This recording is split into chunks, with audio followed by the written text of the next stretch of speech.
ایک ایڈریس دیتا ہوں، ایک پتہ بتاتا ہوں، وہاں چلے جاؤ، اس دروازے پہ دستک دو، وہ دروازہ کھلے گا، سارے لوگوں کے لیے شفاعت کا دروازہ کھل جائے گا۔ اب یہ لوگ کہ جو پسینے میں ڈبکیاں کھا رہے،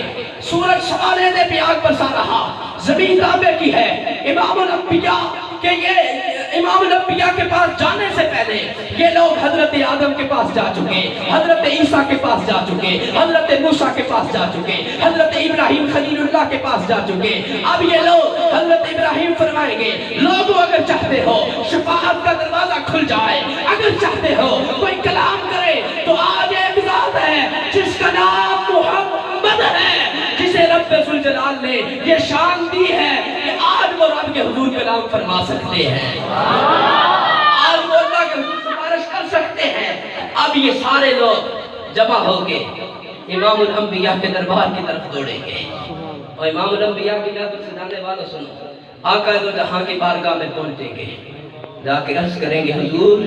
حضرت آدم کے پاس بھی گئے، حضور حضرت عیسیٰ کے پاس بھی گئے، حضور حضرت موسیٰ کلیم اللہ کی بارگاہ میں بھی گئے، آقا صاحب نے لٹا دیا ہے، آقا کسی نے فریاد رسی نہیں فرمائی۔ یہ تو وہی نبی ہے نا جو دنیا میں آئے تھے تو ربی حبلی امتی کہہ رہے تھے، یہ تو وہی